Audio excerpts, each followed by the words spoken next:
Hey yo les gars, c'est FacZedok. Alors voilà, je suis vraiment content de vous retrouver pour une nouvelle vidéo.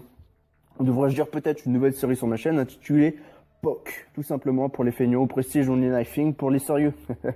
Donc cette série consistera tout simplement à jouer au couteau, simplement au couteau, pendant un Prestige entier, voire peut-être plus si vraiment la série marche bien et vraiment je suis au taquet les gars.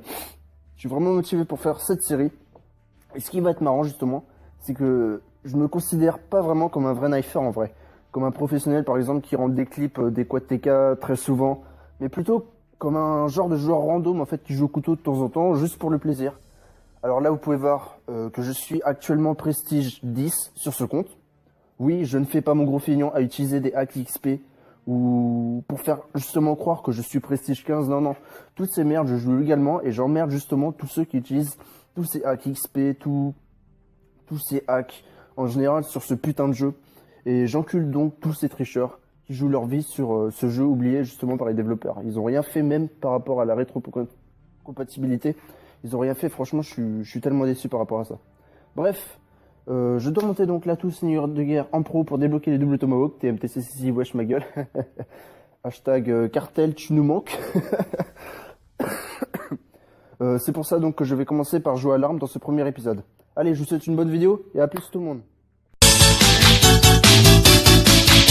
C'est gagné! C'est gagné! C'est gagné! Yeah! Yes, we did it! C'est gagné! On a marché comme des robots!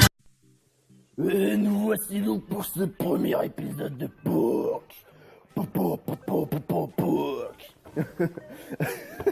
Je me tape un délire tout seul. Hashtag le mec qui sait pas imiter Antoine Daniel. Oh putain. Donc POC. Prestige Only Knifing les gars mon pote.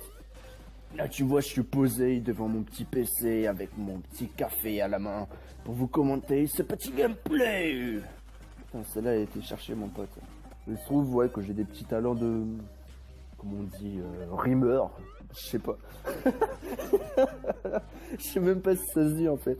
Bref, donc pour vous présenter vite fait le gameplay, donc une petite partie tranquille au calme sur Nuketown. BO1 évidemment, c'est mon jeu préféré. Après faut pas être con pour connaître la map. Hein.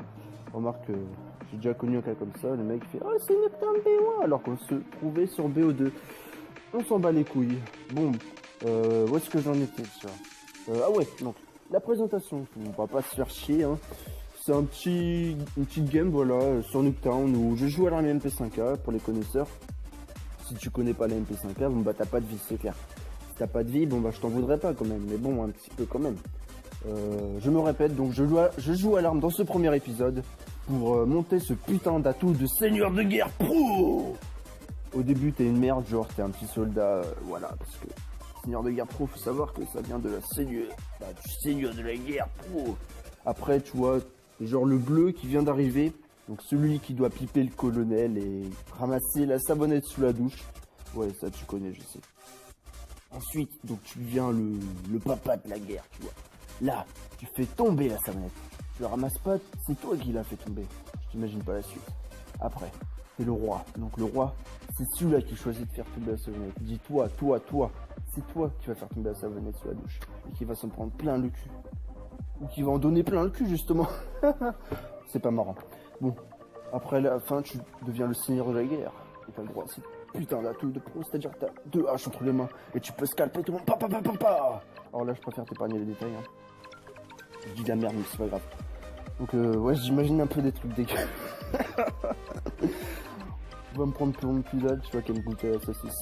Non les gars, non. J'aime bien les grosses moules bien fraîches. Vous pensez, j'ai pas... Bon, soyons sérieux un petit peu.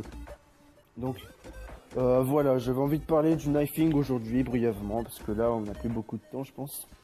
C'est un petit peu parti en couille, mon pote. Allez. Bon, on va être un petit peu synthétique, donc aujourd'hui, je vais parler du bankshot. C'est quoi le bankshot? Le bankshot, c'est la vie, tout simplement. Mais aujourd'hui, le bankshot est mort. Pourquoi il est mort? Tout simplement à cause des niños, mon pote. Les niños, c'est les petits enfants à bas âge. Donc pour faire plus simple, si vous ne comprenez pas,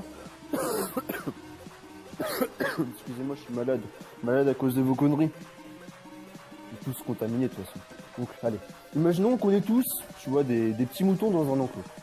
Ok, c'est un petit, donc on va dire, allez, des petits moutons dans une ferme par exemple. Ouais, la ferme, c'est bien. Donc on pratique tous le bank shot, tu vois, du moins une grande partie, puis on fait des OP tranquille entre potes. Ouais, vas-y, on fait un six man maintenant et tout, tranquille, voilà, tu vois. Puis là, tu vois des nouveaux moutons arriver.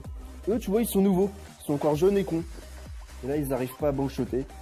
Ils disent, putain, quand est-ce que je rentre un bank shot là? Wesh, wesh ma gueule, si. Et là, tu vois, ils décident donc de feeder au couteau. Ils rentrent des clips de malade mental, genre des quad screwers, BO1, BO2. Non, pas BO3 parce qu'il n'y a pas le coup de balistique. Des quad TK à la rigueur. Et le fait, tu vois, qu'ils rentrent des quad TK, il y a de plus en plus de moutons qui arrivent dans la ferme, donc dans la team, dans d'autres teams. Des teams se créent pour feeder. C'est la mode du moment, tu vois. 2013-2014. Et toi, tu fais un peu des deux, mais tu joues avant tout pour le plaisir. Puis arrive le moment de changer de team. Changer de ferme.